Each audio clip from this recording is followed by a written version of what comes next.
Saludamos a nuestro auditorio presente y a todos los que están pendientes de esta enseñanza que estamos dando sobre la guerra espiritual.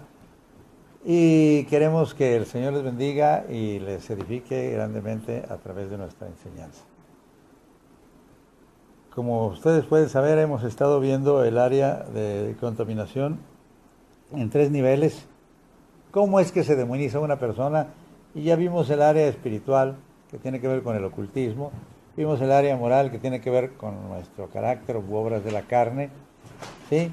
Y también ahora nos toca nos toca hablar sobre el área psicológica. Ahora, ¿por qué considero que esta es la parte más importante? Quizás a usted le parezca que lo más importante para que una persona se demonice es el ocultismo, y es cierto, es más fácil que se demonice metiéndose en las cuestiones de tipo eh, demoníaco, de oculto, de hechicería y esas cosas, pero es más difícil que quede libre cuando ministramos a uno si en el área psicológica la persona está afectada. Yo he tenido muchos problemas con personas que después de haber sido libres vuelven a estar otra vez con los espíritus malos torturándolos.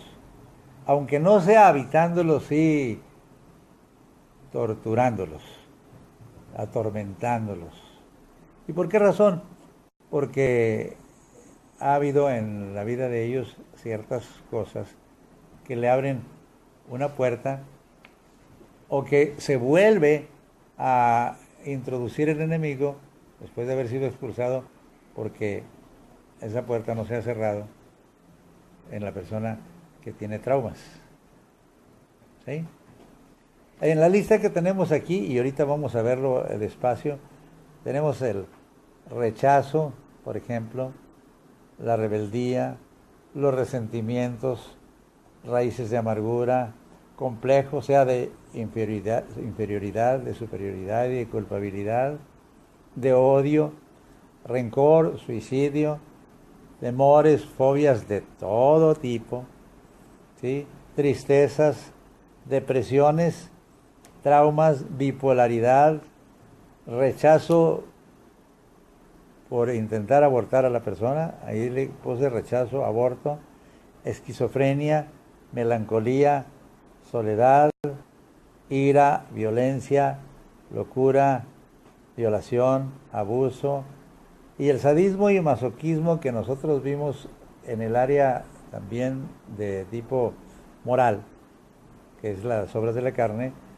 Nosotros nos hemos dado cuenta que deja mucho daño psicológico a las personas que la practican o que fueron, ¿qué diríamos?, invadidas por espíritus malos de sadismo o masoquismo, ¿sí?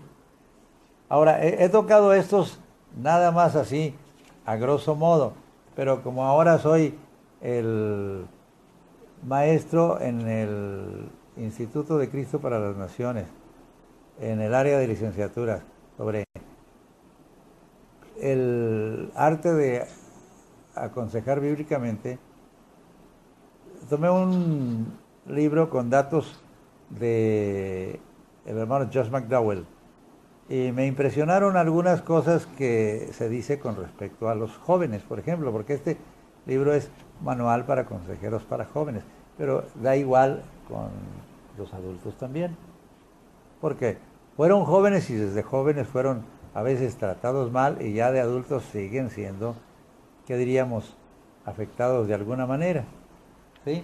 Nada menos ahorita tenía aquí en mi, ¿qué diríamos?, libro, que es el que utilicé en la clase pasada, ciertas cosas con respecto a los jóvenes, ¿verdad? ¿Sí?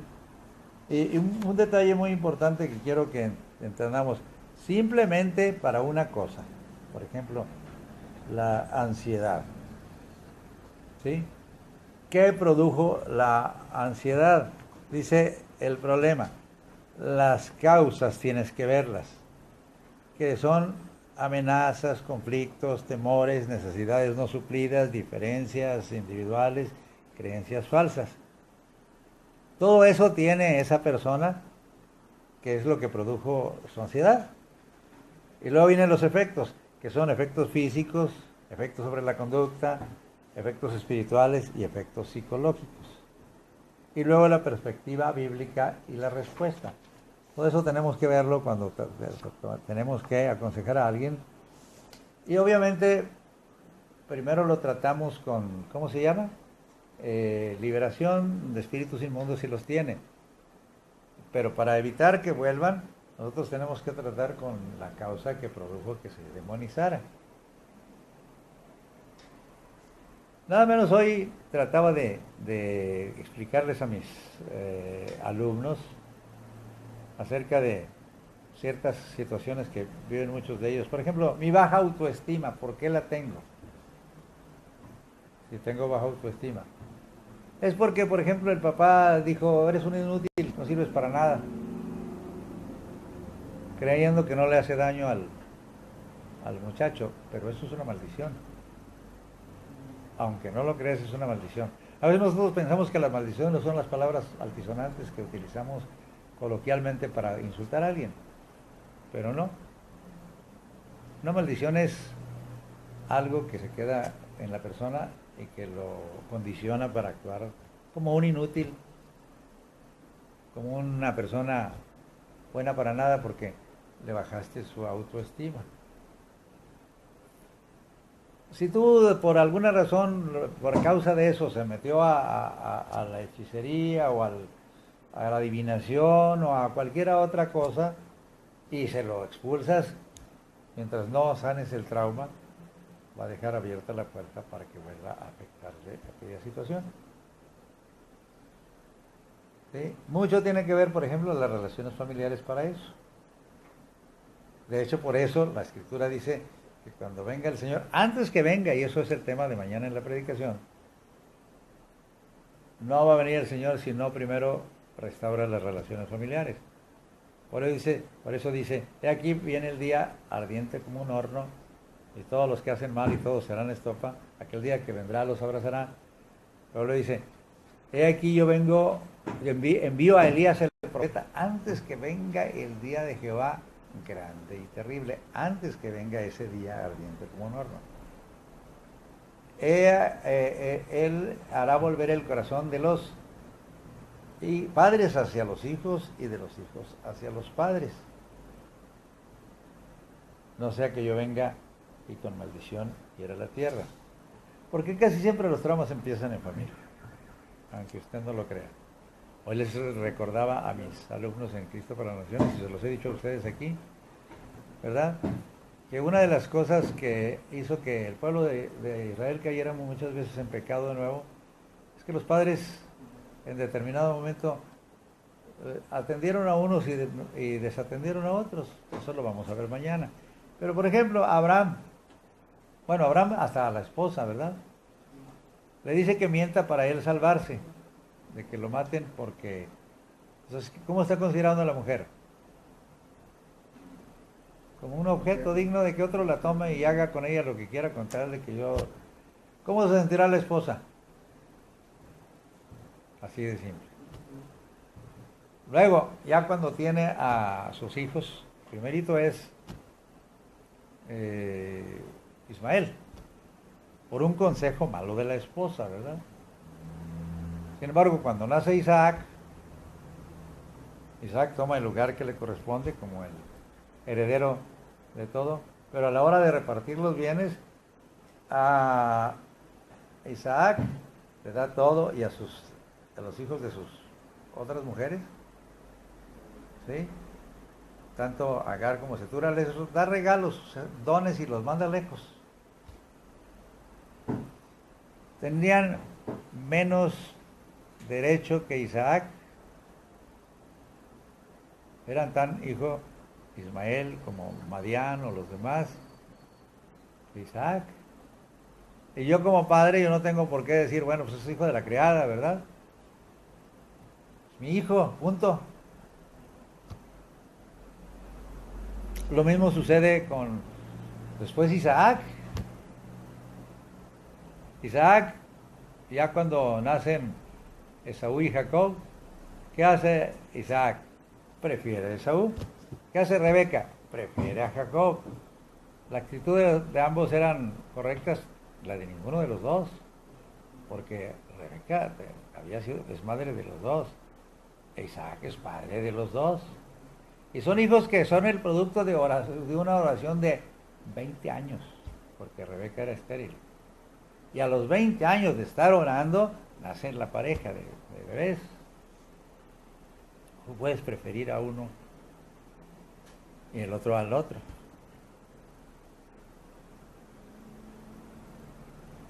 ¿Qué número de llevas en la familia? ¿Segundo? ¿Tercero? Tú eres el primogénito. Ok. Estás bien parado, ¿verdad? ¿Pero crees que deben quererte más que a tu hermana o a tu otro hermano? Dices que sí. No lo digas ni en broma, porque no tienes más derecho en cuanto al amor tú que tus hermanos.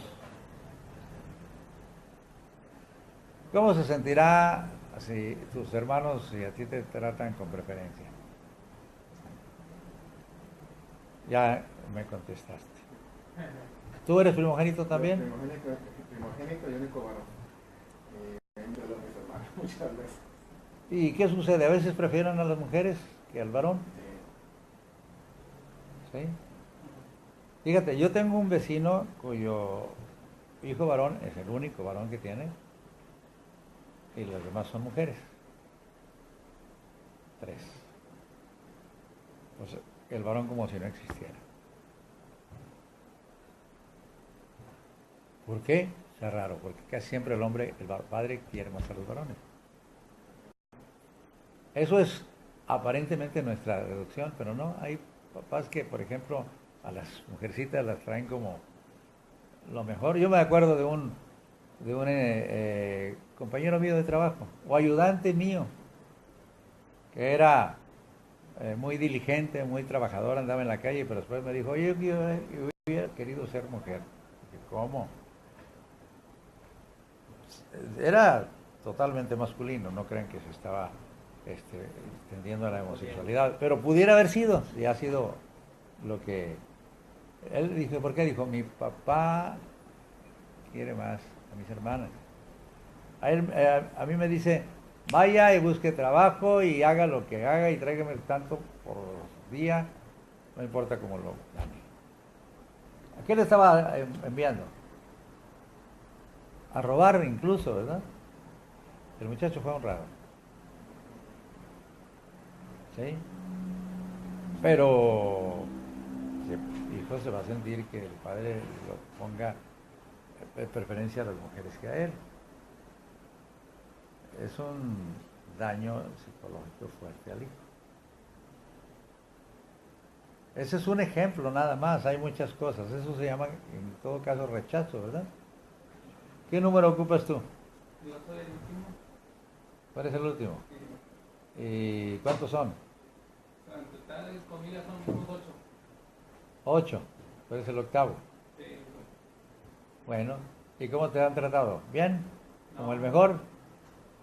Como a David, porque es cierto, David fue el menospreciado de todos.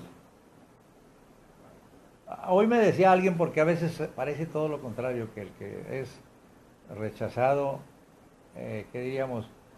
A veces resulta el mejor de todos y el que no le afecta nada. Pero no es que no le afecte.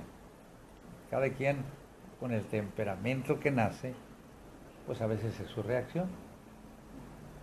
Los 4 temperamentos que antes se decía que eran colérico, sanguíneo, melancólico y flemático, ahora se clasifican así: dominante, impulsivo, sociable y calculador. Entonces, la persona que nace con una inclinación al temperamento o del padre o de la madre más intensamente, pues reacciona de acuerdo a como es su padre, a pesar de que no lo hayan tratado como lo mejor. ¿Sí? Pero no crean que no deja huella en uno. ¿Sí? Entonces, pónganse a pensar. No estoy diciendo que haya dejado huella en ti. ¿Sí? Pero, ¿cómo te sientes en ese aspecto? Ser el octavo. No, pues Mira, hay varias cosas que quisiera que tratáramos de entender también con respecto a la posición en que nacimos. El hijo mayor cree que tiene la autoridad y que puede dominar y maltratar a los más chicos porque es el mayor. Eso se llama síndrome del hermano mayor. Así que, pero hay el detalle del menor, ¿sí? Que cree que todos le deben y que todos deben protegerlo y se le llama síndrome del hermano menor. Y es el sobreprotegido y el consentido y todas esas cosas. No quiero decir que sea bueno eso, pero así sucede. ¿Sí?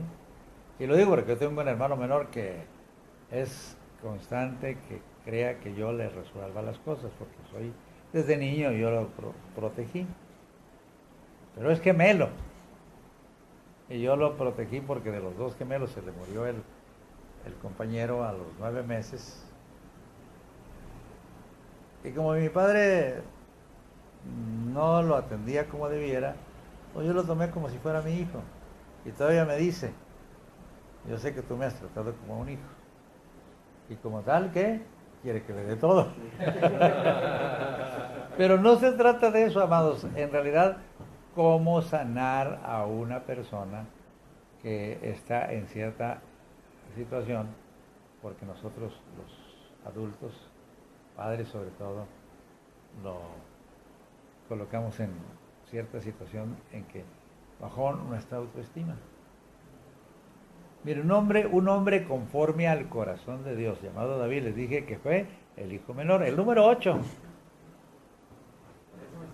Pero, no, gloria a Dios por eso. ¿Sí?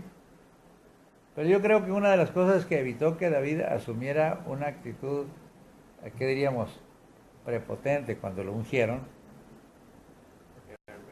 fue que era el menor. E inclusive lo tenían relegado, porque ni lo convocaron a la hora de la unción, o sea, rechazado en ese aspecto por el mismo padre. Pero Dios le dijo a los demás, ¿verdad? A Isaí, no es ni este, porque el hombre mira lo que tiene delante de sus ojos, pero Jehová mira el corazón. Y Dios había mirado el corazón de David. Ya cuando lo ungen, él se va otra vez a cuidar ovejas. Y luego cuando se van sus hermanos a la guerra, simplemente va, ¿cómo se llama? Y ahí le dice, ve a hacer estos mandados. ¿Qué le hubiera dicho usted cuando ya lo habían ungido? Oye, ubícate, papá, sabes que acaban de ungir, yo soy el rey próximo, así que los reyes no hacen mandados. ¿Qué te parece si mandas a uno de los criados de aquí del... No, se fue a hacer el mandado. Era humilde, era obediente. Eso lo hizo ¿qué? Que no se llenara de resentimiento por el rechazo.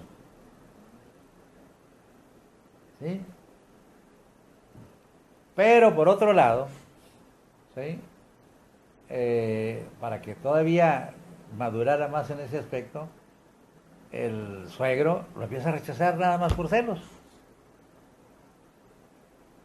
Y él lo respeta mucho porque es el ungido de Dios.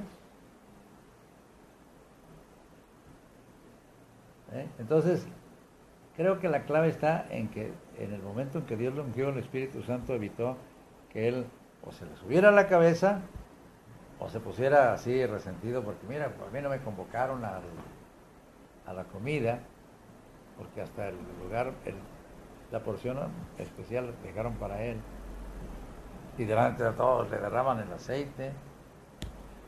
Al que le dio coraje obviamente fue a Eliab, ¿verdad? ¿Qué viniste a hacer aquí? Yo conozco tu corazón, viniste a ver la batalla, ¿verdad? A ver cuántos moríamos, yo creo, ¿verdad? Pero eso es diferente. Yo creo que por eso la unción del Espíritu Santo tiene mucho que ver como para que todos esos traumas de nosotros se vayan. Seas joven o seas viejo. ¿Sí? Aquí estoy hablando nomás del rechazo. Pero cuando un joven, por ejemplo, ha sido bien, ¿qué diríamos? Criado y lo que sea, pero estaba leyendo algo de Charles McDowell que dice que nosotros los que aconsejamos debemos cuidarnos mucho de la manipulación de los jóvenes, ¿verdad? Dice, los jóvenes con problemas pueden ser expertos en manipular a los adultos. Y aquí tenemos un caso. No les voy a decir los nombres, pero ustedes lo conocen. Algunos líderes de jóvenes, maestros, padres y pastores pueden encontrarse en ocasiones haciendo toda clase de cosas con y para el joven. Todo lo que él necesite se lo proporciona. ¿Y qué más? Cosas que van más allá de lo que es apropiado para su posición. Collins, un psicólogo, dice, sugiere que uno se pregunte, ¿me está manipulando? ¿Me estoy pasando de lo que son mis obligaciones? ¿Y qué quiere realmente esa persona? Esto debe hacerse no solo para proteger al adulto, al que está en peligro de ser manipulado, el que está ministrando, sino para procurar lo mejor para el joven. Porque la manipulación rara vez produce resultados positivos. Entonces, sea que usted está siendo ministrado por cualquiera de nosotros, sea honesto y no trate de manejar las cosas a su conveniencia. Yo recuerdo de una jovencita que era es hija de una de las hermanas de aquí. Pero en realidad ella fue recibida cuando ya el esposo la traía. ¿Sí?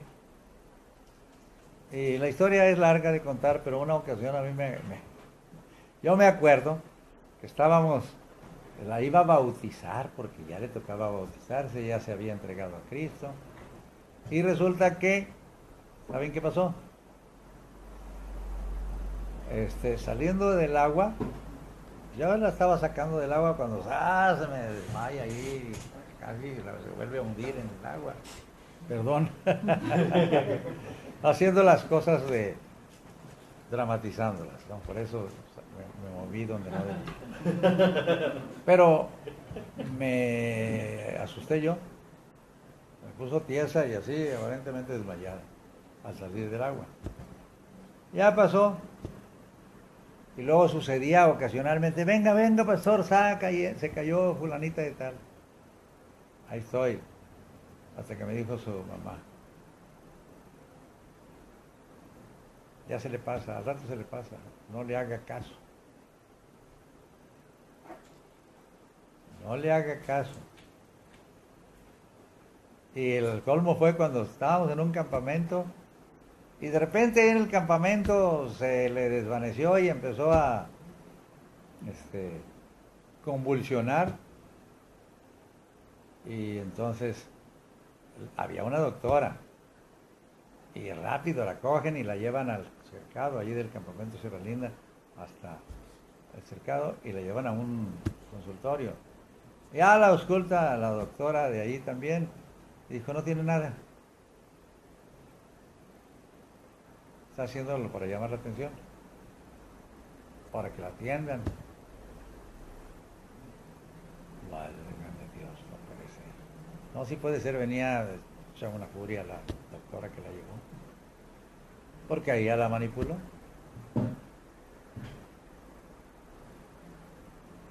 Me han tocado casos con hombres y con mujeres así. ¿Y cómo lidiar entonces con el carácter dramático de cierta gente? Porque parece que ciertas culturas estaban más exaltado que en otras. Por ejemplo, la cultura mexicana, por todo lo que se ve por televisión, de repente es muy dramático. La cultura italiana, iraní, que son muy dados a exagerar las emociones, y otras que son no tanto dadas al drama, aunque son expertos en dramaturgia, como la inglesa o la gringa, donde pues no sí demuestran sus emociones, pero por ejemplo los ingleses no son muy fríos. Ustedes dicen que son más flemáticos, Son ¿verdad? más flemáticos, sí. Bueno, ese es el detalle, el temperamento hace que reacciones en forma diferente a los demás. Mira, otro caso de una mujer que atendí. Dice que hacía el tango, ¿verdad? Se caía y se tiraba y todo eso. Y cuando ya la cargaba el papá, y pues ella iba riéndose. Porque logró el objetivo de que el papá la cargara. ¿Por qué?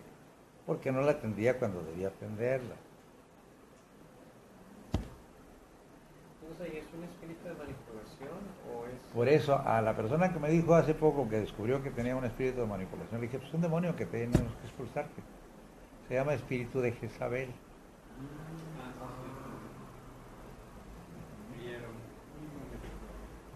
¿Pueden entender eso? Sí. Todos esos detalles lo vemos a nivel psicológico, pero la persona mientras no sea liberada de eso o sanada, no va a ser curada.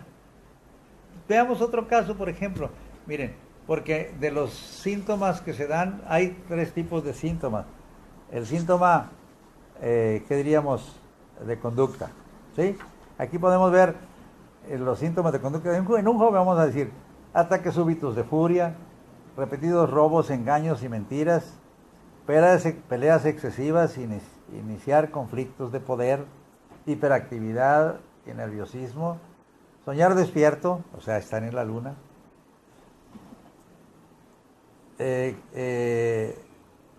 echar excesivamente absorto en fantasías, echar la culpa a otros excesivamente, irresponsabilidad, desafío constante a las reglas.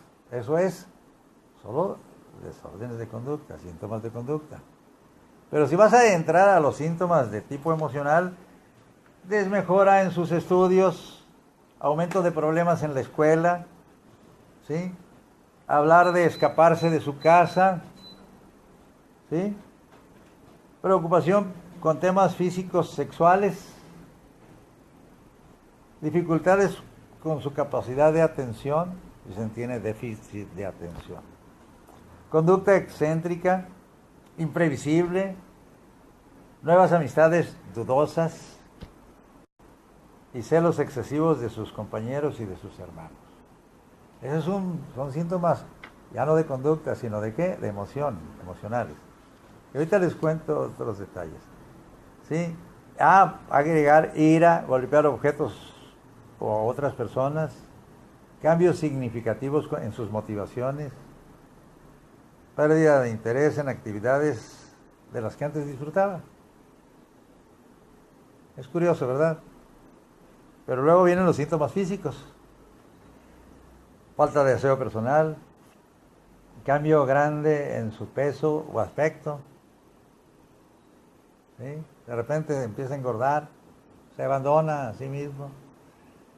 Falta de apetito o demasiado comilón, de ahí la anorexia y a veces la bulimia, porque el que tiene bulimia es comilón, pero se obliga a vomitar para no engordar. ¿Sí? Trastornos relacionados con el sueño, pesadillas, ¿sí? Y frecuentes enfermedades, o sea, dolores de cabeza y de estómago, ya son cuestiones psicosomáticas. ¿No hay ninguno que tiene estas situaciones entre ustedes? No, pero conozco a alguien cercano.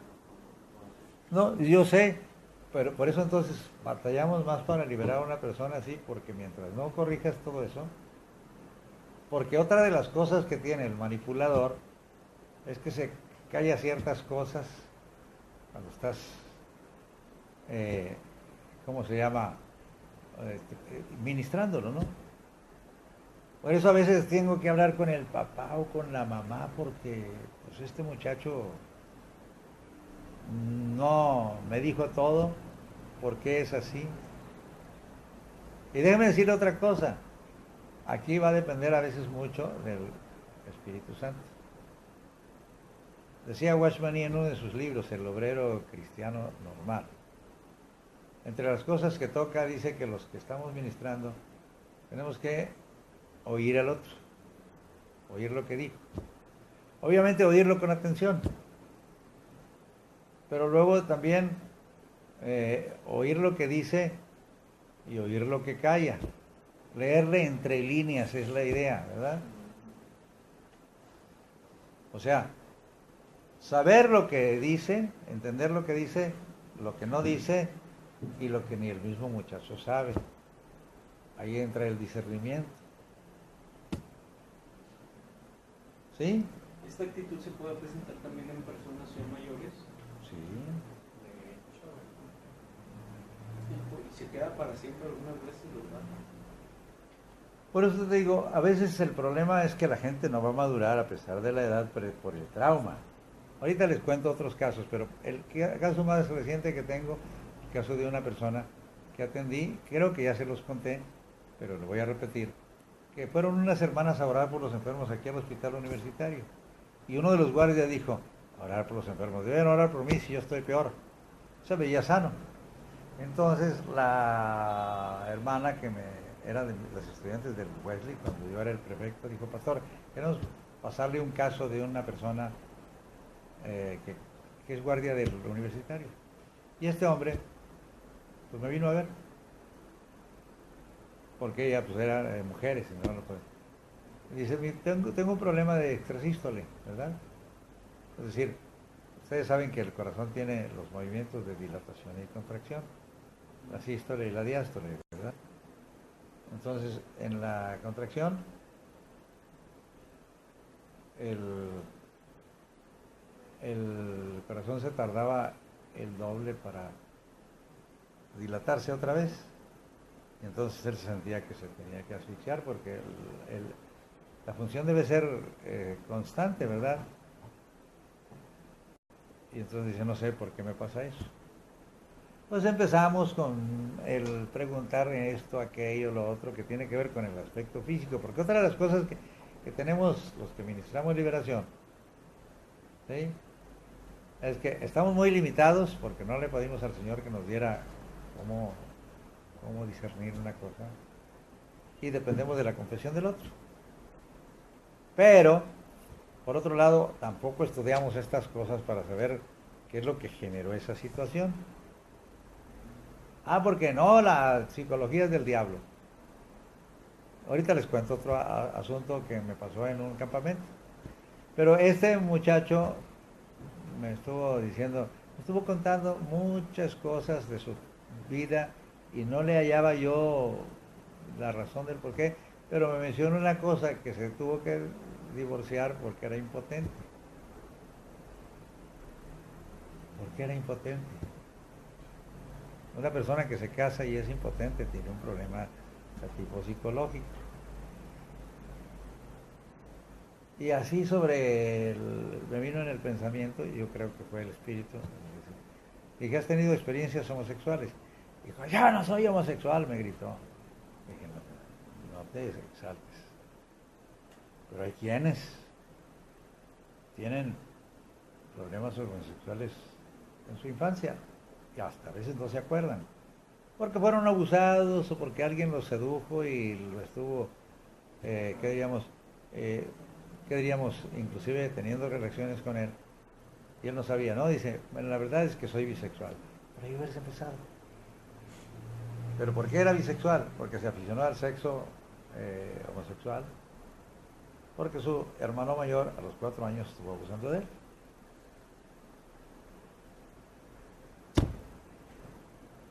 Al confesar eso, ya le dije, hijo, ya sé cuál es el problema.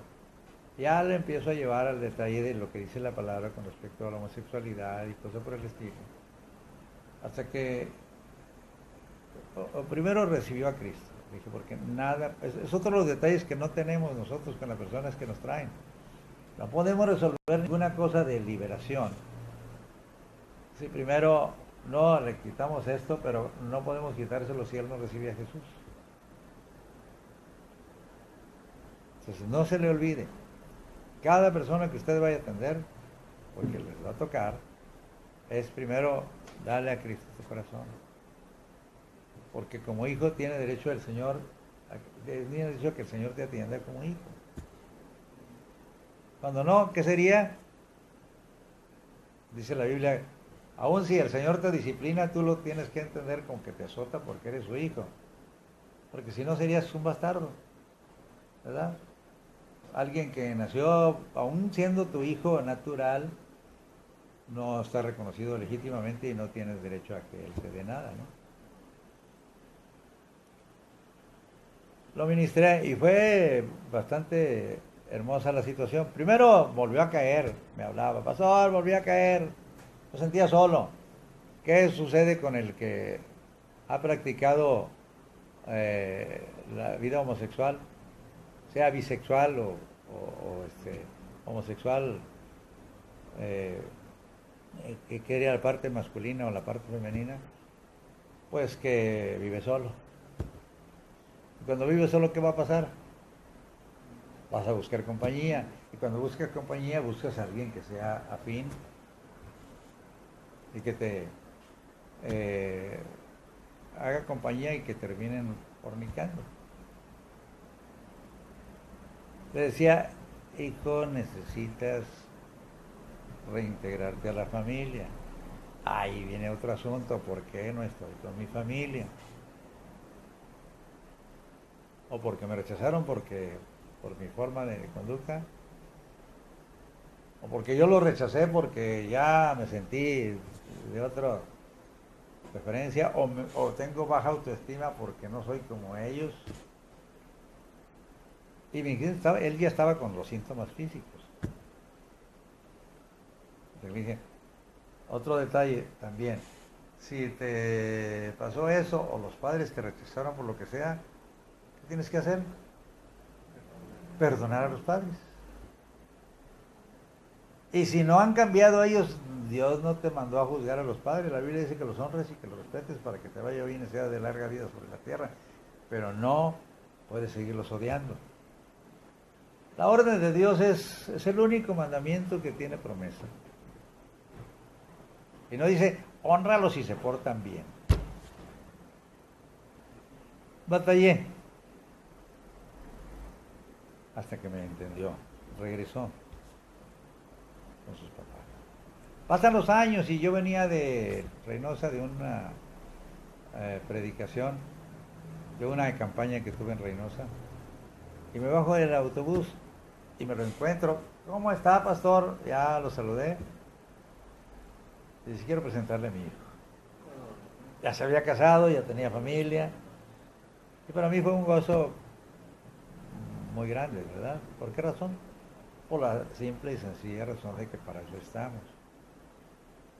Para servir a los demás y dar libertad a los cautivos. Ese es un caso que me ha tocado. Y ha habido casos de regresión al pecado. Y lo único que tengo que hacer es no condenarlos, sino que volverlos a levantar. Y darles toda una serie de directrices que o las obedecen o van a estar otra vez en lo mismo. Pero si no buscas discernimiento de espíritus, pues no puedes solucionar nada. Porque vuelvo a insistir, yo dependía de su confesión. Pero si no me ha motivado el Señor a hacerle esa pregunta, no sé qué hubiera pasado.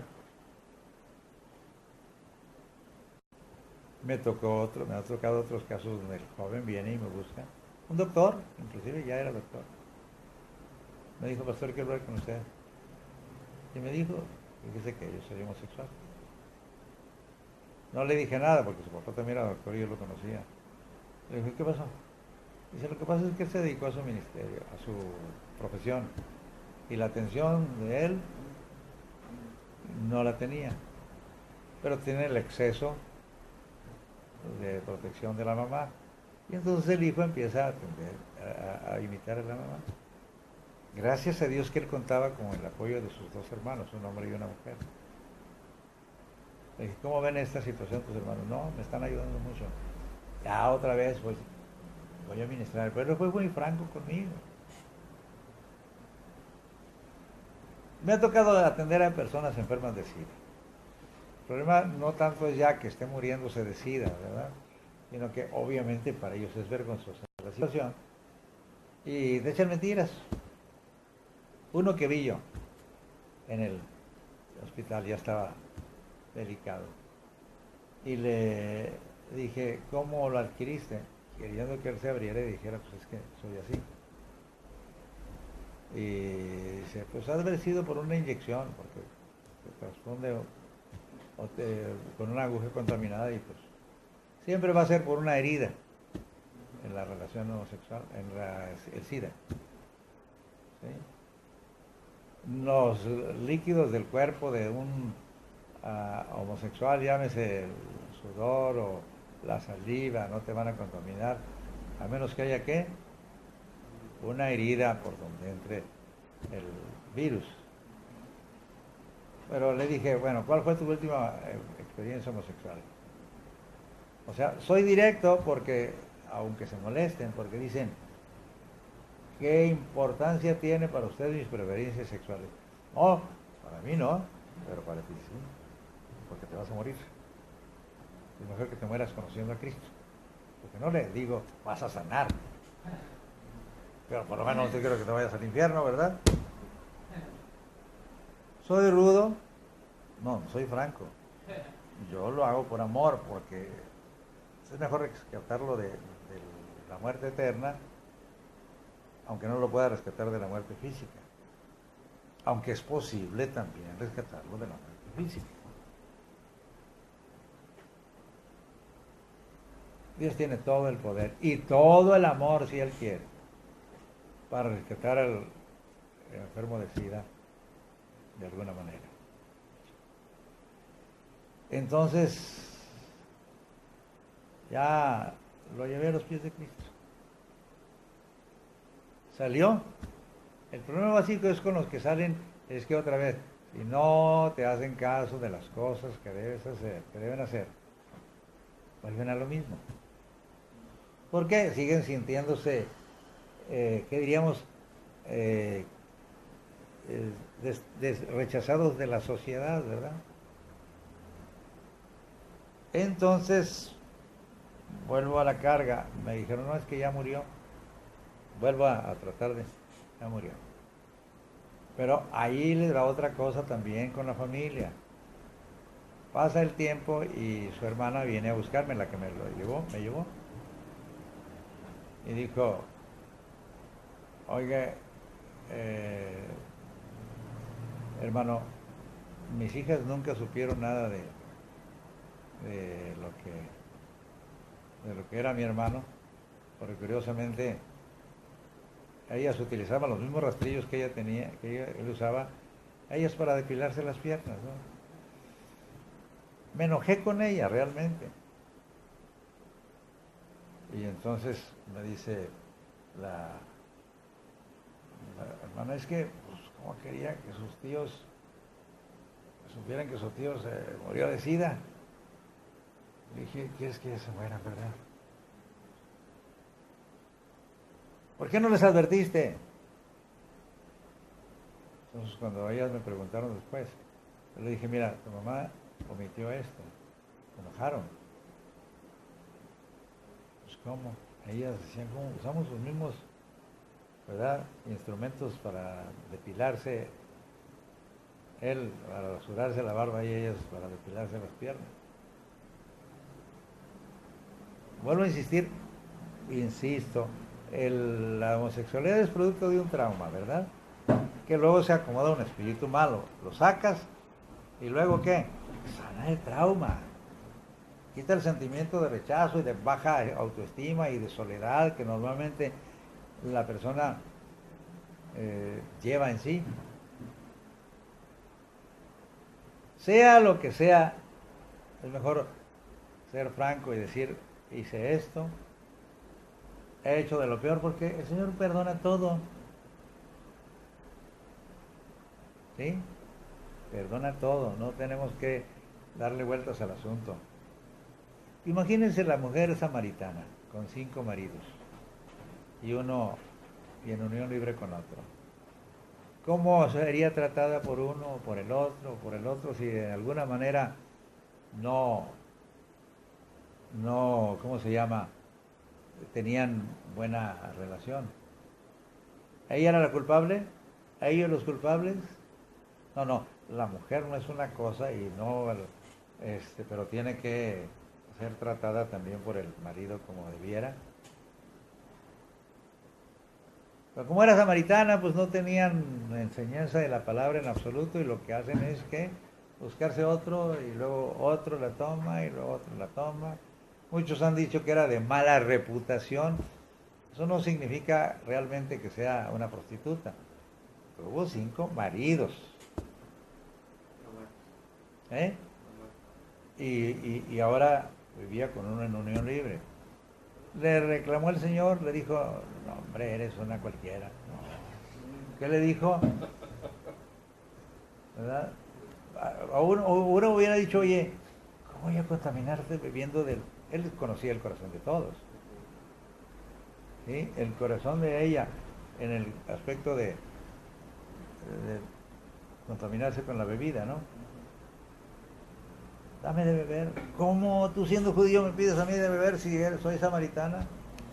Ay, dice, el que viene del agua que de este pozo va a volver a tener sed. Pero el que viene del agua que yo le daré no tendrá sed jamás, será en él una fuente que fluye para vida eterna. El Señor no venía a reprocharle a la gente su mala conducta. Venía a sanarlos de su mala conducta. O de sus traumas en este caso. Nunca le hizo un reproche y terminó diciéndole, ¿verdad? Mira, a ella le dice, nuestros padres adoraron en este monte y ustedes dicen que es Jerusalén el lugar donde se debe adorar. Y dice, ustedes adoran lo que no saben, nosotros adoramos lo que sabemos porque la salvación viene de los judíos. Punto. Pero la hora viene y ahora es cuando los verdaderos adoradores adorarán al Padre en espíritu y en verdad, porque tales adoradores busca al Señor que le adoren. Dios es espíritu, los que le adoran es necesario que le adoren en espíritu y en verdad. O sea, te vengo a enseñar cómo debe adorarse al Señor. Oye, Señor, parece que tú eres profeta. Nuestros padres dijeron que el Mesías vendría y nos diría, yo soy el que habla contigo. Es la única persona que le dice que él es el Mesías. ¿Tenía derecho a que le dijera? ¿Seguro? ¿Tendría derecho ella a que le dijera? De nuestro punto de vista, no. Pero ni a sus discípulos les dijo. Ellos tuvieron que recibir la revelación de alguna manera. Y como quieran no lo entendieron, ¿verdad? Ellos creían que podían regañarlo, ¿verdad? Pedro, por ejemplo. Eso le preguntó, ¿no? Como a Pedro, ¿quién soy yo? No, les dijo a todos, ¿quién les dicen las gentes que soy? Pues que eres Elías, que eres Juan el Bautista que resucitó, o que no son los profetas. Bueno, ¿ustedes quién dicen que soy? Pedro dijo, tú eres el Cristo, el Hijo del Dios viviente. Bienaventurado eres Simón, hijo de Jonás, porque no te lo reveló carne ni sangre, sino mi Padre que está en los cielos. Podemos saber quién es el Mesías si el Señor no nos lo revela. Ah, tengo revelación. ¿Qué te parece? Tengo revelación. Y se te sube a la cabeza, ¿verdad? Entonces cuando dice que lo van a maltratar y que lo van a crucificar y que todo eso y que la van a rechazar, lo toma aparte y dice, de ninguna manera eso te acontezca, ten compasión de ti mismo. Jesús ya le dijo que su padre le había revelado esto, le dice, quítate de mí, Satanás, porque me eres tropiezo. Porque no sabes las cosas que son de Dios sino las de los hombres. Lo estás juzgando como ser humano. Bueno, ¿qué hacemos con los que tienen problemas traumáticos? Hay muchas cosas que podemos tener. Aquí vimos en este libro lo que es la rebeldía a veces en la persona. No les extrañe la rebelión de Absalón por la desatención paterna. ¿Sí? Su hermano Abnón abusa de la hermana de Absalón y David no lo reprende ni siquiera. David no lo reprende.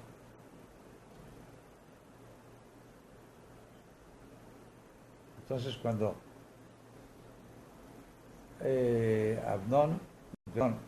Absalón ve que no hubo ni siquiera una atención de parte del papá por la hija, le dijo a sus criados, mátenlo. Y luego huye. Y huye y se está en su retiro voluntario, ¿verdad? O destierro voluntario, hasta que de alguna manera le hace que Joab lo haga regresar. Y cuando regresa, está bien que regrese, pero nomás no lo quiero ver. Al que se hizo justicia por su propia mano, obviamente, ¿verdad? O le hizo justicia a su hermana. No era correcto, pero tampoco era correcto que David se desentendiera de su hija, ni de él. No lo quiero ver. Por eso no lo extrañé que se rebeló. ¿Se acuerdan cuando hablamos de la puerta de los caballos? Se consiguió 50 personas que corrieran con él a caballo y carros y empezó a conspirar contra David. Ni cuenta se dio. Hasta que ya tenía encima la conspiración y lo hubiera matado si Dios no lo ha guardado.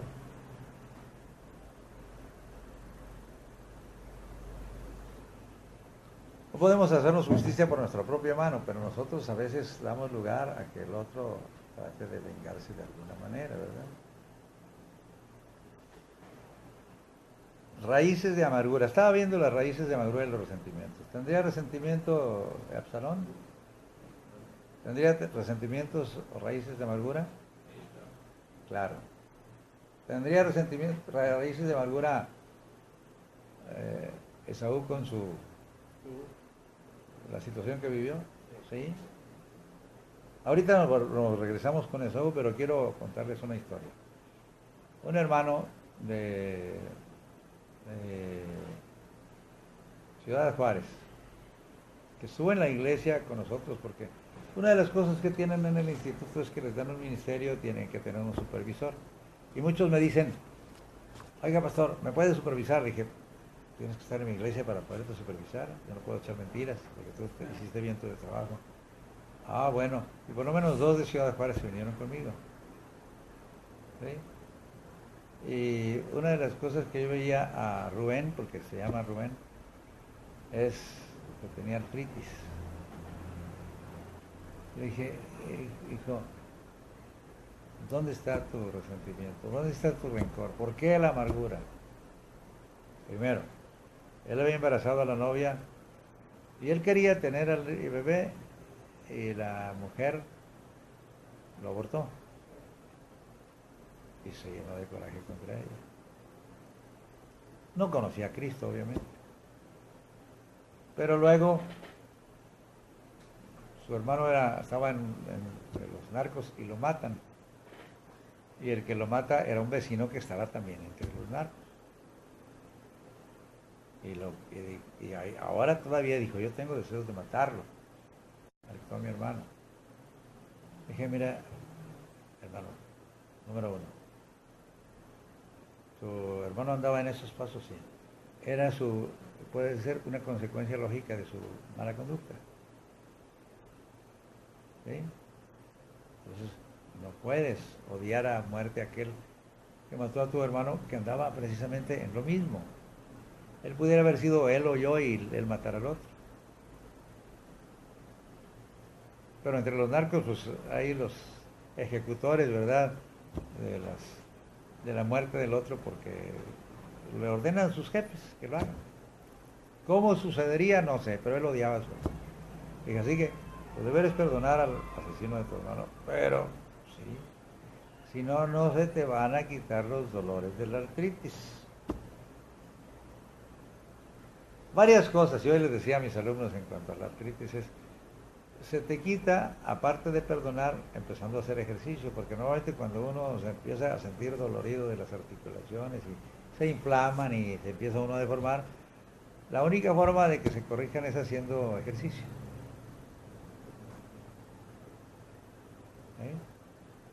Gracias por los que hacen trabajos físicos, atléticos. está difícil que se enfermen, pero la clave está en perdonar al otro y que se te saca esa amargura que tienes en el corazón.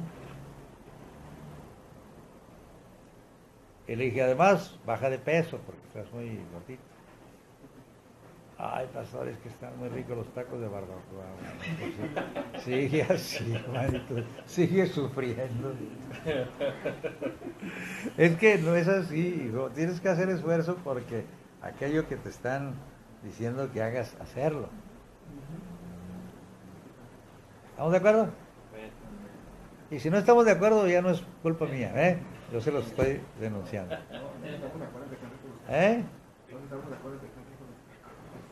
Ah, ¿estás de acuerdo que están ricos los tacos? ¿Qué te parece?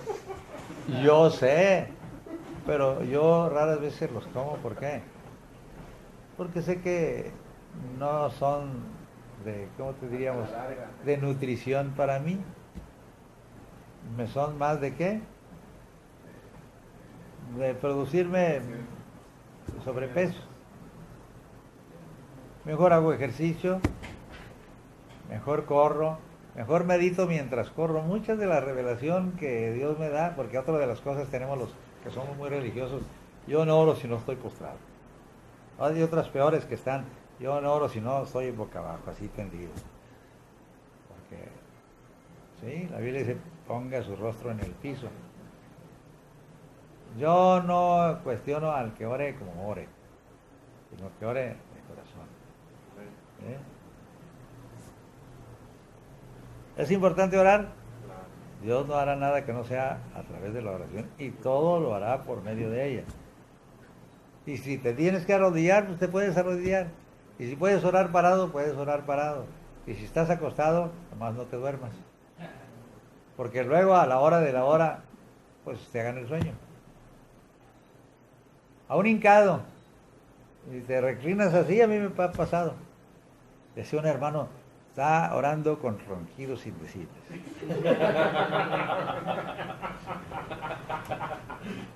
Pero ore usted.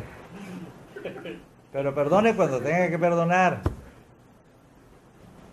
Veamos los complejos. Los complejos. A veces tienes complejo por qué cosa. Porque alguien te dijo, por ejemplo, me acuerdo que estaba en la prepa. Y estaba una persona, yo creo que se sentía muy carita, ¿verdad? Y le dice a otro, oye, ¿qué se siente ser feo? El otro no le contestó. Yo le hubiera dicho, pues mírate en el espejo. ¿Sí?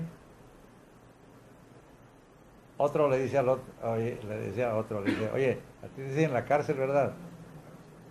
Y dice, no sé. ¿Por qué? Por los barrotes, le dice. Lleno de barros. Pero la reacción fue un cachetadón de miedo, ¿verdad? Y que me paro.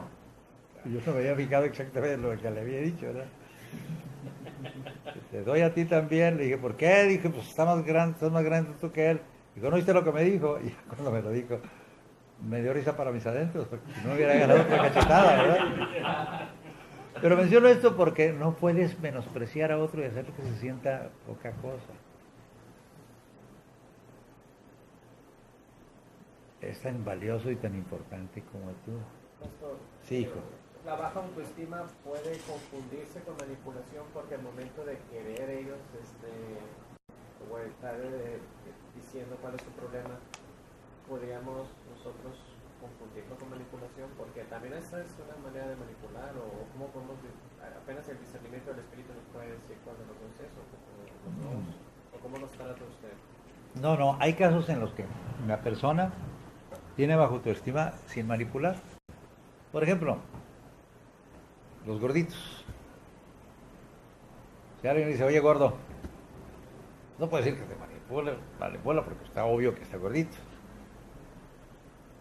Entonces empiezas a sentirse así como poca cosa porque pues, todos los demás están así, espigados, esbeltos, ¿verdad? Fornidos, así como ustedes, ¿verdad? Y el gordito se siente menos. Yo no sé si ustedes vieron la película Cara de Guerra, donde se habla del entrenamiento de los Marines. Tienes que poner una cara de guerra, ¿sabes? De miedo a otros, ¿no? Y está un gordito que en el entrenamiento nunca puede. Tienen que ayudarlo todos y lo empujan, ¿verdad? Pero pues, ¿qué debía haber hecho él? Pues ejercicio para ponerse bien. No, termina tan traumado que asesina a su jefe, porque les decía, era grosero el jefe en su trato con ellos, ¿verdad? Usted sabes que tienes que contestarle cuando te preguntan una cosa. Sí, señor. No más. No se te permite contestar. A menos que quieras una aclaración de lo que no entendiste. Esa es la de Full Metal Jacket, ¿no es cierto? Cara de guerra. Cara de guerra, bueno, yo la vi en español y se llama Cara de guerra. Que Había uno que le mata- decían el Joker. El Joker es un payaso, ¿verdad? Ujú. Ese siempre tenía a todo el mundo riéndose. Pero el gordito siempre estaba pues, con baja autoestima porque todos lo tenían que, por ejemplo, cuando se trepaban por las cuerdas, ahí va el pobrecito, cuando se brincaba una valla, pues lo tenían que empujar los dos para que diera la vuelta. Podía darse el zapotazo, pero tenía que echar hasta que ya no aguantó más y terminó matando a su autoridad. Luego se metió el rifle en la boca y se disparó. Sabía que lo iban a hacer corte marcial y que lo iban a ejecutar, pues de una vez. No se burle de nadie, no lo haga sentirse menos. Sea respetuoso de cada persona. No importa que esté gordito, que esté, ¿qué diríamos? Para usted, no agraciado. Pues también los feitos tenemos derecho a que nos respeten, ¿o no? No, sé que se creó creo que en Inglaterra un bar para puros bellos, ¿no? Hombres y mujeres.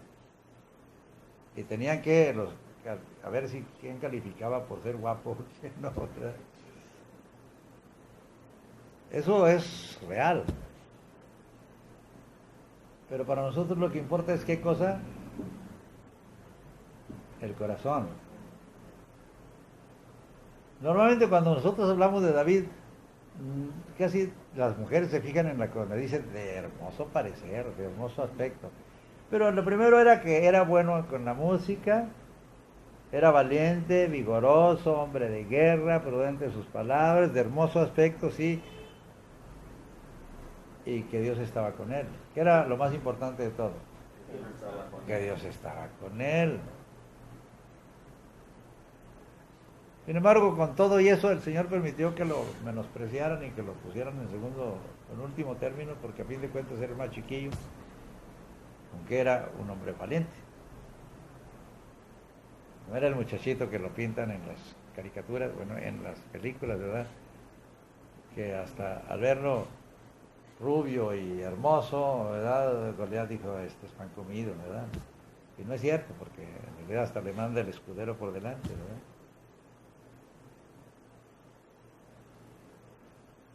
Es la presencia de Dios en ti lo que la gente debe ver. No tienes que acomplejarte de nada. Mírate como Dios te mira. ¿Qué eres tú de Dios? ¿Su qué? Su hijo. ¿Y tú? ¿Y tú? ¿Y tú? Su hijo. Entonces eres menos que los demás. Todo lo contrario, es igual. Ya depende de ti si te lo crees. Si otro te dijo, no hombre, no eres un bueno para nada, no sirves. ¿Verdad? Eso es a ti. Pero el Señor ve como dice su hijo y soy como la niña de sus ojos. Punto. ¿Sí? Soy linaje escogido, real sacerdocio, gente santa, pueblo adquirido por Dios. Aquí tienen todas las cosas que, según yo, creía que sabía y se los puse aquí, porque es usted, para que no sea acomplejado. Está hecho a la imagen y semejanza de Dios. Es su especial tesoro. Eso es de real sacerdocio. Es de nación santa. Es el pueblo de su heredad. Pueblo santo. Ahí están con todas las citas. Un pueblo especial. Hijos de Dios. pueblo único, pueblo suyo de su exclusiva posesión, ovejas de su prado, sus escogidos, sus ungidos, sus profetas, es la hoja 50. Árboles de justicia, plantío de Jehová, perdón. ¿Qué más? La sal de la tierra, la luz del mundo, engendrados por Dios, amigos de Cristo, testigos de Cristo, herederos de Dios y coherederos con Cristo, más que vencedores, el cuerpo de Cristo, santos, santificados en Cristo, labranza de Dios, edificios de Dios, hombres celestiales, templos del Dios viviente, hijos e hijas del Dios Todopoderoso, una virgen pura para Cristo, embajadores en nombre de Cristo, el Israel de Dios, conciudadanos de los santos, miembros de la familia de Dios, morada de Dios en el Espíritu, la esposa del Cordero, sentados en los lugares celestiales, hijos amados, ciudadanos de los cielos. Todo tiene su apoyo escritural. Soldados de Jesucristo, pueblo propio, monte Sión, la ciudad del Dios vivo, Jerusalén celestial, linaje escogido, pueblo adquirido por Dios y tabernáculo de Dios. Esas son 48 cosas. ¿Sí? Ya más exhaustivamente pude sacar una lista mayor y eran 84. Y un día una hermana me da un folleto, aquí lo tengo. Dice, ¿sabes acerca de las 300 cosas que somos en Cristo? Si de por sí soy engreído, por eso ya no las leí. No, amados, es que somos demasiado, pero por su misericordia. ¿Cómo te vas a sentir poca cosa?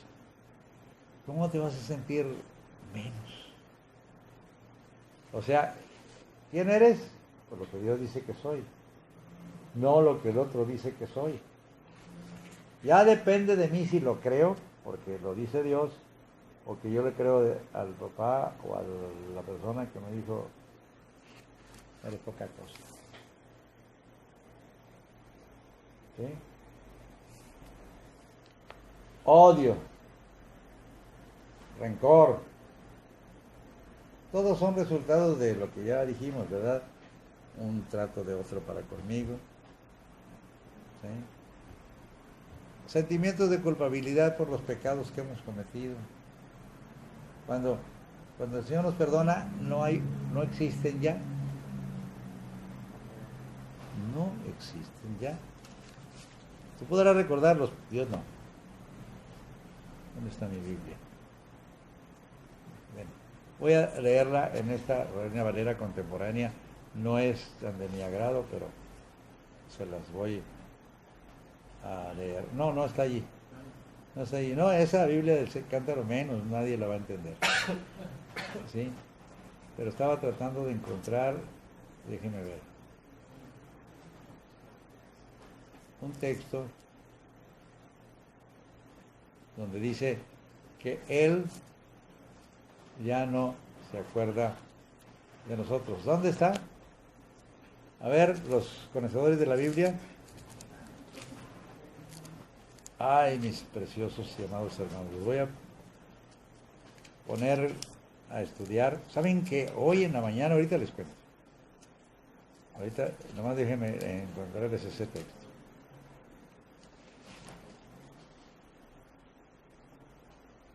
Capítulo, es Miqueas. Es Miqueas capítulo 7, en el versículo 18. ¿Qué otro Dios hay como tú en esta traducción, que perdona la maldad y olvida el pecado del remanente de su pueblo? Tú no guardas el enojo todo el tiempo, porque te deleitas en la misericordia. Tú volverás a tener misericordia de nosotros, sepultarás nuestras iniquidades y arrojarás al mar profundo todos nuestros pecados. ¿Cómo crees que los va a estar sacando del profundo mar? ¿Sabes qué? Mira, así eras. Así que pórtate bien, si no, te voy a recordar otra vez, ¿no? Pues arrojar lo más profundo del mar. Jeremías 31 dice algo parecido. ¿Sí? Grábeselo para que no se sienta así como que, ay, me equivoqué, metí la pata, como solemos decir, y ahora, ¿Con qué cuentas le voy a salir al Señor? Jeremías 31. En el 31, si no me equivoco. Dice: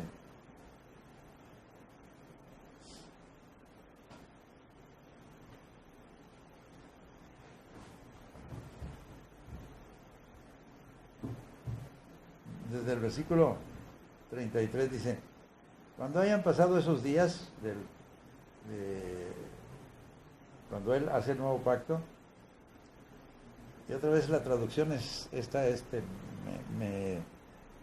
no es de las mejores, pero quiero leérselas. Que haré con la casa de Israel será el siguiente: pondré mi ley en su mente y la escribiré en su corazón, y yo seré su Dios y ellos serán mi pueblo. Otra de las cosas, palabra del Señor: nadie volverá a enseñar a su prójimo ni a su hermano, ni le dirá: conoce al Señor, porque todos ellos, desde el más pequeño hasta el más grande, me conocerán, y yo perdonaré su maldad, y no volveré a acordarme de su pecado. No voy a acordar. Lo que hayas hecho, por terrible que haya sido. Manasés, Saulo de Tarso, hay un montón de gente. Sí, así es. No, lea el capítulo 18 de Ezequiel y está tremendo. Lo que hayas hecho bueno, si te portas mal, no va a pesar lo que hayas hecho bueno. ¿Verdad? No, es que yo era bueno, Señor, y ya me hice malo porque pues sencillamente ya me cansé de ser bueno. Dicho en una forma así parafraseada. Pero si te arrepientes y vuelves a hacerlo lo bueno, si te arrepientes, Señor, acuerda que no te desviaste del camino. O si fuiste de lo peor, de lo peor, de lo peor, cuando desde siempre, pero te arrepientes, para el Señor eres como algo nuevo. La Biblia lo dice: si alguno está en Cristo, es nueva criatura, las cosas viejas pasaron y aquí todas son hechas nuevas. Fíjese bien. Así que vamos a ver más cosas respecto del problema psicológico que tiene. Acabamos del odio, del rencor. Usted va a tener que aprender a ¿qué? Perdonar, ¿verdad? Y hablando de los complejos y de los sentimientos de culpa o de inferioridad, que pueden llevar al suicidio. Pensamos, cuando hablamos del rechazo y la rebeldía, a veces nos quedamos ahí en esa parte y vamos entrando en lo que se conoce como bipolaridad. Estamos en un extremo, ¿verdad? A veces me siento con todo lo que el rechazo conlleva: tristeza y baja autoestima, etcétera.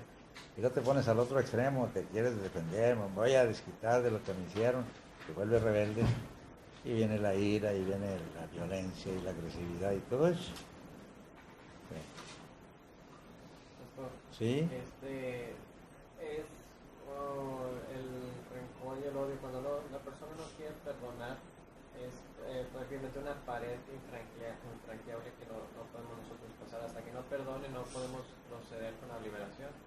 Exactamente. Le digo, es inútil si no perdonas. Yo recuerdo un hermano que llegó queriendo que yo le enseñara a echar fuera demonios. Me vino a buscar por mi nombre. Le dije, pues bueno, vamos a ver. Y empecé a tratar de disipularlo. Siempre estaba hablando mal de sus hermanas. De sus hermanas en la carne. Dije, perdón.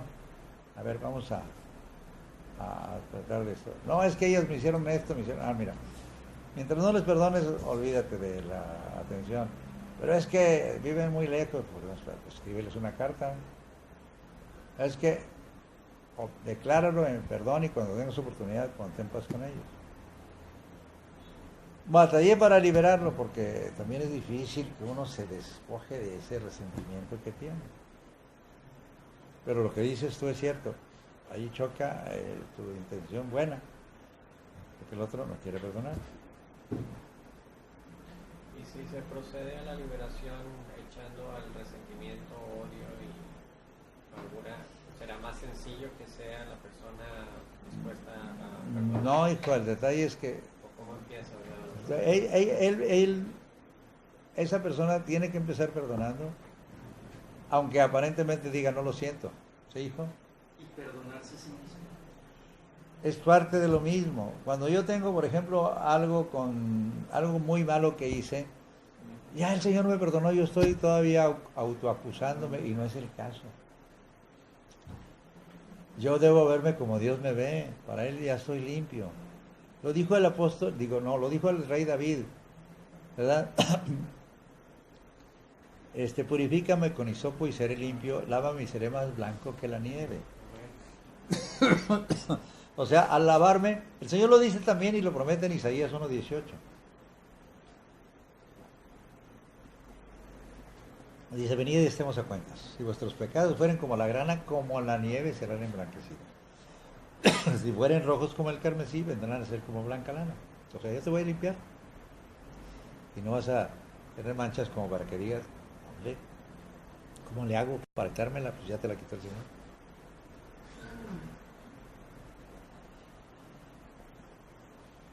¿Tienes algo de lo que te acusa el enemigo? ¿Y tú? No, ya no. ¿Y tú? ¿Ya te perdonaste?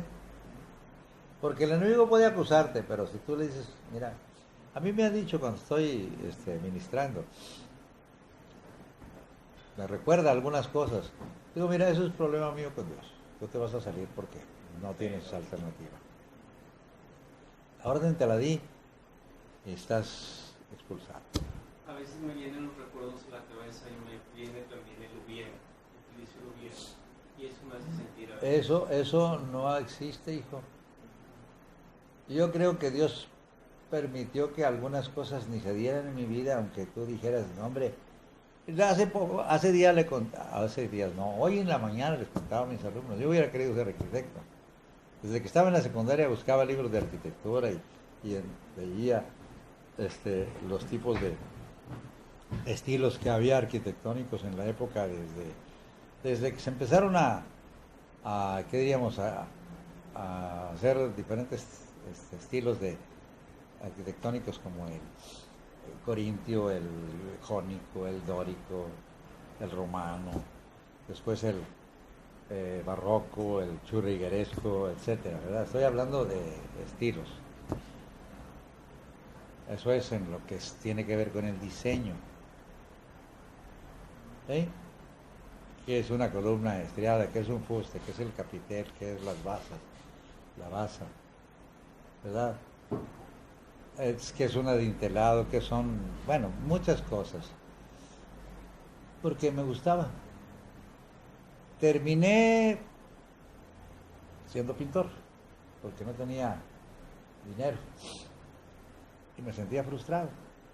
Me acuerdo que la hermana Chelo, cuando me quejé yo de esto, dijo, mira hijo, no te rebajes a querer ser rey de la tierra, sino si llegas, cuando puedes llegar a ser un embajador del reino de los cielos. Pues soy un embajador de Dios, ¿qué es más grande? Se me quitó el sentir de que hubiera yo terminado. Ahora, cuando es posible, no debe existir el hubiera tampoco, pues sencillamente hazlo. Mi arquitecto, el que diseñó la casa de ustedes, murió por la depresión, porque tenía muy buena capacidad para diseñar, estupendo, me enseñó casi palacios que construyó, pero la tecnología no se actualizó, entonces empezó a perder clientela, porque ahora los jóvenes salidos de las facultades se hacen a nivel de ¿cómo se llama? AutoCAD y todo eso, una presentación pues estupenda, y pues le ganaban los clientes. Y él, acostumbrado al respirador, y era buenísimo. Se deprimió porque no tenía trabajo. Y le tuve que decir, hermano, ya no puedes decir hubiera actualizado porque ya estaba deprimido. Sencillamente tuvo 2 años de depresión cuando me buscó. Dije, oye, fue un desperdicio. Los 2 años fácilmente hubieras aprendido tú el manejo de la computadora. Pero los viejos no queremos esforzarnos con eso. No, pues eso es de la época. Yo soy muy retro, ¿verdad? No existe los hubiera, hijo. Yo creo que la vida, especialmente la nuestra, parte desde cuando nos encontramos a Cristo.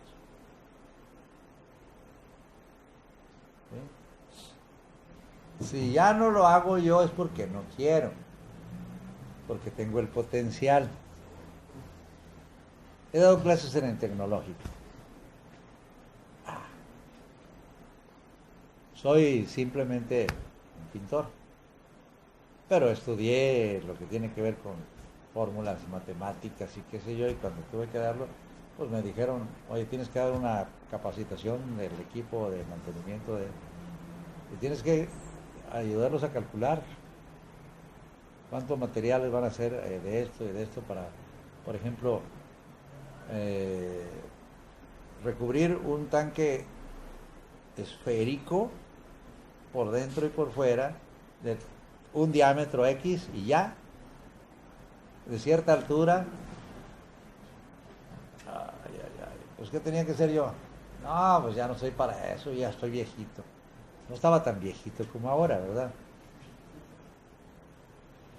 Resulta que tuve que sacar mis libros.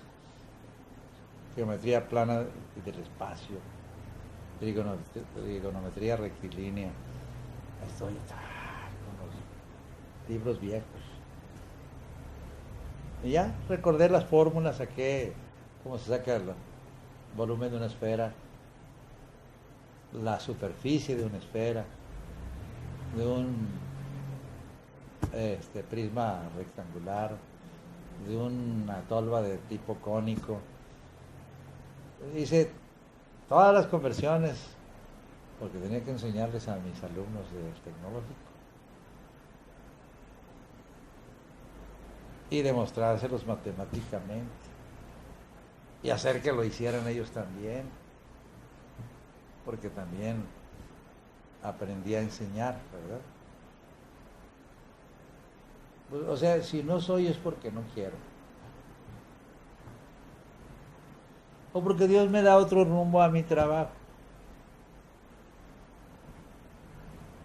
Como pintor, pues ustedes conocen, soy muralista y los murales primeros más grandes de Monterrey los pinté yo. Pero ahora, pues, ¿qué me complace más que ministrar la santa palabra de Dios? No puedo jactarme de lo otro porque también Dios me hizo así.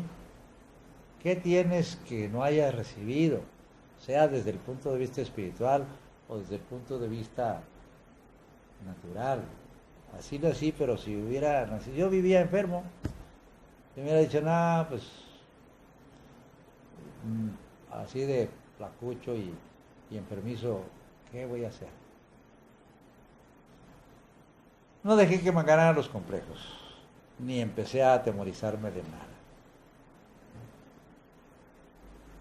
¿Me explico? Pueden ustedes ver aquí en la lista temores, tristezas, depresiones. La depresión, por ejemplo, déjeme decirle, es realmente un escape. Es una especie de decir, pobrecito de mí. Tiene mucho que ver con tu, ¿cómo diríamos?, autocompasión. ¿Sí? Es la autocompasión. Alguien dijera que la depresión es exceso de pasado y la ansiedad exceso de futuro. Qué bueno que dices eso, es una buena definición. Pero, a ver, repítelo tú porque no lo capté. Tengo buena memoria, pero sí me lo dijiste muy. Que la depresión es exceso de pasado. La depresión es exceso del pasado y la ansiedad es exceso del futuro. Me gusta la expresión. A ver, Tomás. Yo tengo una definición. Depresión, es un lapso de tristeza largo, muy largo. Pero es una de los síntomas. Pero para mí depresión es hundirse en un hoyo para pues, escaparte de algo. Y luego no hayas que hacer. Miren, hay un texto muy bueno y otra vez, a ver si me puede prestar una traducción, Reina Valera. Además busca el Salmo 40. Para los que tienen tendencia a la depresión. ¿Eh?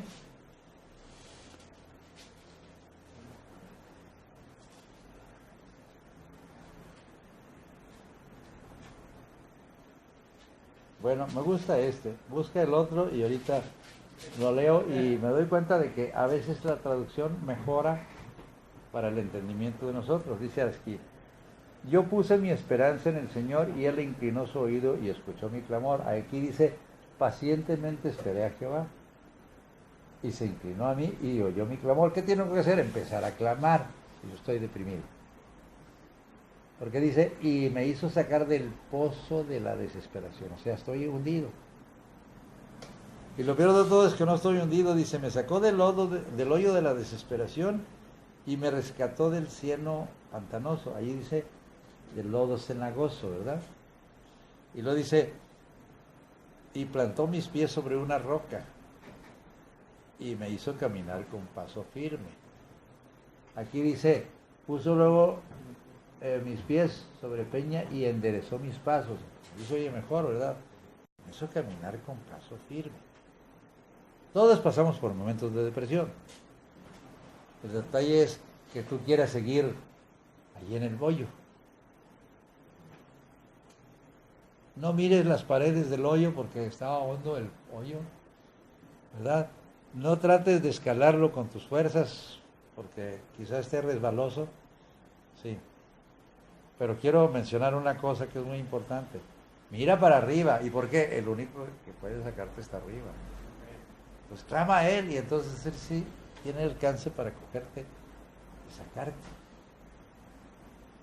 Y luego, porque puedes tú tener tristeza profunda, pero no tienes por qué vivir en tristeza profunda. ¿Sí? He visto otras situaciones como por ejemplo la depresión por luto. Bueno, hay depresiones de otro tipo, pero todas son superables en determinado momento. Está, por ejemplo, la depresión posparto en las mujeres. Siempre les pasa eso. Por pérdida de trabajo, es muy común. Exacto. Pero nosotros tenemos la suprema ayuda del Espíritu Santo. ¿Sí? Entonces me hizo caminar con paso firme y luego dice, puso en mis labios un nuevo canto de alabanza a nuestro Señor. O sea, no solamente me hizo caminar, enderezó mis pasos, sino puso en mi boca un cántico nuevo. O sea, gozo porque salí del problema. Mira, todos han pasado. Puedes escoger a Moisés. Quiero que lo estudien para la semana que viene, aunque ya el tema va a ser otro. Ustedes, cuando Moisés dice, ya me quiero morir. Cuando ya me pesa ¿cómo se llama? Pueblo en demasía, me pesa demasiado, ¿verdad? Mira, quítame la vida mejor. Se deprimió Elías, se deprimió David primero. Le dice a su amigo, mejor mátame tú. Me cansé de andar corriendo de tu papá. Pues, ¿qué hice yo? Y hasta se finge loco y empieza a babear, ¿verdad? Y empieza a hacer grafitis, ¿verdad? Es el inventor del grafiti. Sí, escribía en las puertas. Pero luego, ¿qué más? Hasta se hace aliado de los filisteos. Ya me cansé, me voy a hacer de los enemigos. Pero dice que se esforzó en Jehová. Pero eso pasó mucho tiempo. Adulam precisamente estaba ahí metido en ¿dónde? En la cueva de Adulam. Miran qué, puros qué, afligidos, endeudados y en amargura de espíritu. Puro deprimido. Puro lamentoso. Pero qué Estaba en una cueva. Espíritu de Dios, porque si no también me hubiera deprimido con tanto depresión. Todo lo que David tenía el Espíritu de Dios, si no se hubiera deprimido con todos. Por eso, hijito, igual tú. Tú tienes el Espíritu de Dios. Entonces, ¿qué? No tienes por qué deprimirte, ¿verdad? Lo mismo sucedió con Elías. Elías tenía todo el poder de Dios en su mano. Pero que huye de Jezabel y se tira bajo el enebro. Se le dio temor también. Oye, no que había matado 850 profetas, degollado él solito. Esa es la clave. No haga las cosas solo. No haga las cosas solo. Siempre ten un compañero. Mínimo un compañero. ¿Sí? ¿Por qué? Porque dice la Escritura que son mejores dos que uno, porque mejor tienen el pago de su trabajo. Pero si alguno cae, el otro le ayuda a levantarse, pero hay del solo que no habrá otro que lo levante. Entonces siempre consíganse un buen amigo. Un jovencito de aquí de la iglesia dice, no tengo amigos, porque no quieres. Que entienda que es para eso el compañero, no para culparlo después. Sí, es cierto, ¿verdad? O para que no te eches tú toda la... ¿Verdad? ¿A quién usó el Señor? ¿A Gabriel o a mí? Ahorita que estuvimos ministrando aquí para que no hubiera interferencias. ¿Quién fue? ¿Gabriel o fue José Luis? ¿O fue, tú no estabas? ¿Tomás o yo? Fue el Señor. No puedo echarme todo el crédito, ¿verdad? Y si están ustedes dos, ¿quién fue? El Señor, de cualquier manera. Ustedes se apoyan el uno al otro. ¿Sí? Mira, y no sé qué hubiera hecho si no ha sido conmigo cuando la hermana Victoria se nos desmayó aquí, que tuvimos que cargarla y llevarla hasta el Hospital San Vicente y atenderla, y luego llevarla. ¿No has estado tú? Tú eres el que me ayudó con todo eso, porque así, para eso estamos. Pero Elías lo quería hacer solo, así que cuando ya llegó el momento en que ya dijo, me he quedado solo, pues se tira bajo un enebro y dice, Señor, ya quítame la vida. El Señor le dio un compañero, Eliseo, por 22 años. Nada más. Amados, tenemos que ir aprendiendo a que todos los problemas de tipo psicológico, vencerlos y ayudarle a vencer a los demás. Si no, los problemas van a ser insolubles cuando la persona tiene espíritus malos. ¿Estamos entendiendo o no estamos entendiendo? ¿Sí? Aquí usted puede tener eso. Y puede tener más cosas. Traumas, bipolaridad, esquizofrenia, melancolía, soledad, ira. Los que son iracundos, ya hablamos de eso cuando hablábamos de las obras de la carne. Y le dijimos el tobogán del diablo, ¿verdad? Porque la ira te lleva al rencor, al odio y hasta el homicidio. Locura. Ya la persona se trastornó, ya no razona como debiera razonar. Ya en lugar de neurótico se vuelve psicótico, ¿verdad? ¿Sí? La persona que fue violada, tienes que quitarle todos los malos recuerdos y los traumas y hacer que perdone inclusive. Sí. La persona que fue abusada, ya con esto termino. Hay un hermano que se sentía siempre muy poca cosa porque siempre le estaban molestando en el trabajo. Y él se sentía poca cosa, aunque estaba más grande que yo. Y le dije, mira hermano, para que no te sientas así siempre menos, porque él está hostigándote en el trabajo. Te invito a entrenar boxeo. Dice, no, eso no es de Dios. No, no, nada para que te pongas seguro de ti mismo, de manera que el otro, aunque te quiera reprender, pues tú lo enfrentes. Y no vas a pelearte, nomás que te vas a sentir con que sí puedes con él, por más que él pueda, ¿cómo se llama? O quiera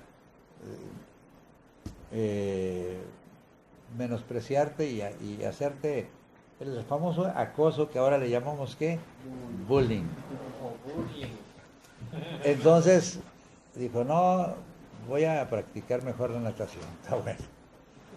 O sea, puedes ponerte fuerte con la natación, sí, pero no puedes tener seguridad de que te sabes defender.